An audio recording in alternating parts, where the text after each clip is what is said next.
Alright. Sodom and Gomorrah. Never talk about Sodom and Gomorrah again after this. You'll see why. Alright, it happens in Genesis 19. Chances are you already know. God wanted to destroy Sodom and Gomorrah. Abraham haggles down to 10 people. Why you need to do that, I don't know. I'm not here to discuss that. I don't care about the implications right now. So, 2 angels go to Sodom and Gomorrah and find Lot. Lot welcomes them in, offers his hospitality. This is important. This is why he offered up his daughters. Hospitality was a big thing. Big and important.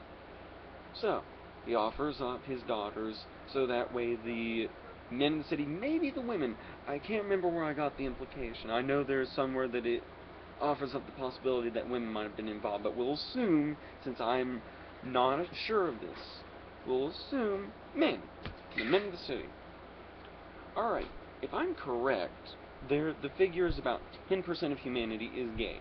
Now, admittedly, that ends up being a lot of people, but that's 10% out of 90 of a race.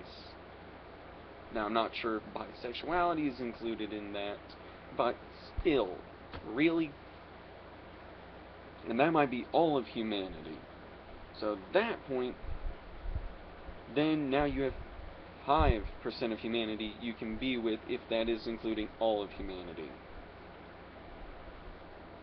So, yeah. About choice. So, 10%. And you're going to tell me all of this city just happened to be the 10%? Nothing else, there wouldn't be a city. So, now that we've established that at least some of them are going to be hetero, why ignore the possibility of deflowering a young, and we'll go ahead and assume lovely lady.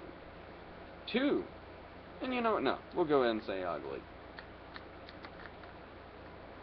Either way, ugly, beautiful, why deny it in favor of something that you probably don't feel that sexually attracted to? Power. Rape at the time, as I understand it, was considered a perfectly reasonable way to assert dominance. We will turn to another religion for an example. Go look up the struggles between Horus and Set.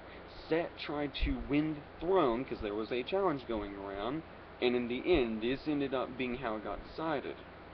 Set tried to rape Horus. He failed. So when the gods cast their spell that would find out where the semen of the 2 competitors was, Set was outside, Horus was within, because Isis cut off her son's meat, chopped it up, and put it in lettuce, which was Set's favorite food. Why she didn't just have him jack off in lettuce, I don't know, but, well, whatever. Either way, Horus won. But, if Set had succeeded, instead of being told, you deviant monster, he had been considered strong enough to take the throne. Not a loving homosexual relationship. Rape. So, now that we've got established a difference between how homosexuality works these days, ideally, I'm not going to say that no homosexual is going to get horny and rape somebody, or maybe even do it for dominance, but we are looking at rape. And now, for exhibit. Oh, yes. And of course, God has always been okay, if nothing else, with angel rape. Yeah, again, I know there's that verse, but I don't think God liked it. So, there's exhibit A. It's rape, not love. Exhibit B. Ezekiel 16:48 through 50. As I live, saith the Lord God, Sodom thy sister hath not done, she nor her daughters, as thou hast done, thou and thy daughters.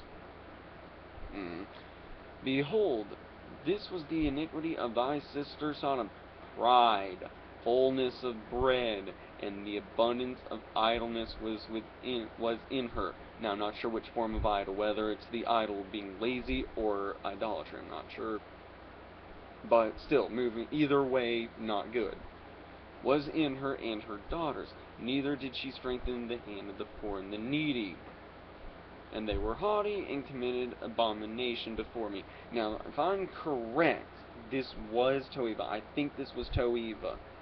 Which means, of course, we're going to get into the religious meaning of Toeva. This is also, by some people, been used to try to reconnect it to homosexuality. But, more than homosexuality is a religious affront to God. And there is a good chance this was the idolatry meaning. And that would have nothing to do with even temple prostitutes. So, either way, we can reconnect. We can sever that reconnection. Okay, abomination before me. Therefore, I took them away as I saw good. Isaiah 1, Jeremiah 23. Both of these essentially say the same thing. They were jerks. They were meanies. They stole my Klondike bar. So, and neither of them express anything about homosexuality. Now, something that might, but it is so pathetic an argument once you really get into it like I have. And really, I haven't made this some exhaustive, bone-chillingly long, bone-wearingly long study because, well, other people did the studying. But I saw their bone-wearing studies, and now it looks laughable to me. Jude 7 talks of strange flesh.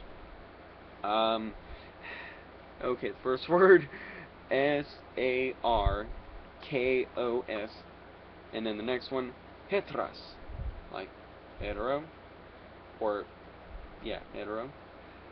This is where we get strange flesh, and here's why I really say it falls down. This can be translated as other flesh. Remember, we were talking about angels, but let's screw that off. What kind of other flesh could we be talking about?